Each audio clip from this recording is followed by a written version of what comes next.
আচ্ছা, আপনি যদি 1,00,000 টাকা 10% ইন্টারেস্টে 1 বছরের জন্য কোনো ব্যাংকে এফডিআর রাখেন, তাহলে ব্যাংক আপনাকে 1 বছর পরে 10,000 টাকা মুনাফা দেওয়ার কথা। কিন্তু দেখা যায় যে ব্যাংক আপনাকে দিচ্ছে 9,000 কিংবা 8,500 টাকা। তো আপনাকে 1,000 কিংবা 1,500 টাকা কম দিচ্ছে কেন?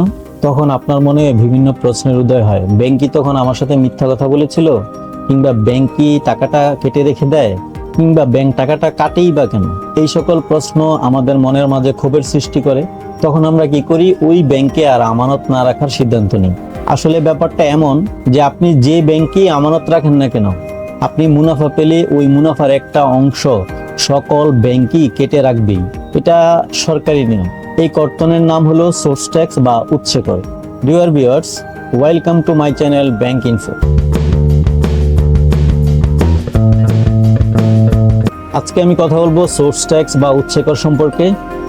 তবে তার আগে আপনারা যারা আমার চ্যানেলে নতুন, দয়া করে সাবস্ক্রাইব করে দিবেন, কারণ আপনাদের প্রতিটি সাবস্ক্রিপশন, লাইক, শেয়ার, কমেন্ট আমার সামনে এগিয়ে যাওয়ার অনুপ্রেরণা হিসেবে কাজ করে।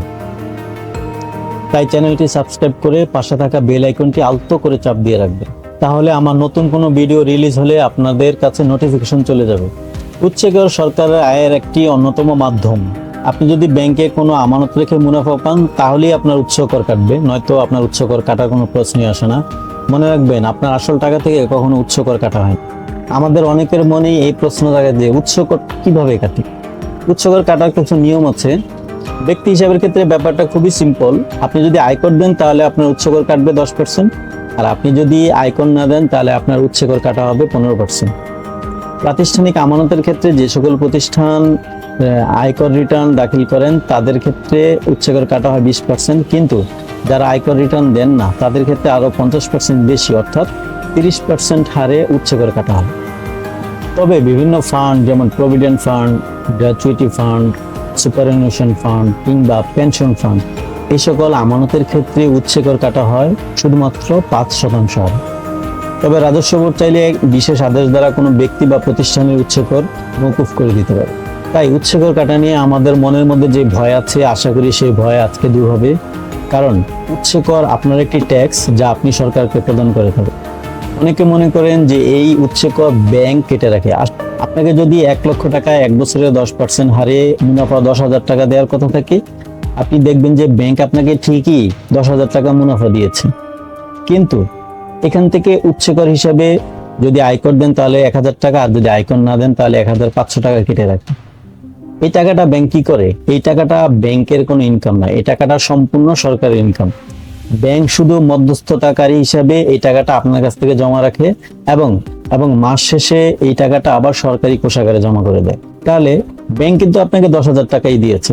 সেখান থেকে আপনি যে সরকারকে একটা ট্যাক্স দিতেন, সেই টাকাটা ব্যাংক কেটে রেখে ওই টাকাটা মাস শেষে সরকারের কোষাগারে জমা করে দেয়। এছাড়া আর কিছুই নেই। ব্যাপারটা অন্যভাবে ব্যাখ্যা করা যায়। ধরুন আপনি আমার কাছে 1,00,000 টাকা রেখেছেন, আমি আপনাকে 1 বছর পরে 10,000 টাকা দেওয়ার কথা। আপনার কাছ থেকে অন্য একজন 1,000 টাকা পায়। তাহলে আপনি আমাকে বলেছেন যে আপনি 10,000 টাকা মুনাফা থেকে আমাকে 9,000 টাকা দিয়ে দেন, আর 1,000 টাকা আপনি ওকে পরিশোধ করে দেন। তাহলে কি হলো? আমি কিন্তু আপনাকে 10,000 টাকাই দিয়েছি, সেখান থেকে আপনি আপনার ঋণ পরিশোধ করেছেন কত টাকা? 1,000 টাকা। তাহলে কি হলো? আপনি 10,000 টাকাই পেলেন, সেখান থেকে 1,000 টাকা আপনি আরেকজনকে দিন। ব্যাংক আসলে এই জিনিসটাই করে।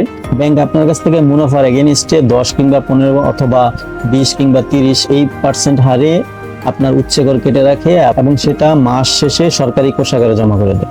একটা জিনিস মনে রাখবেন, ব্যাংক আপনাকে যা বলে তাই দেয়, সেখান থেকে আপনার কোনো টাকাই ব্যাংক কেটে রাখে।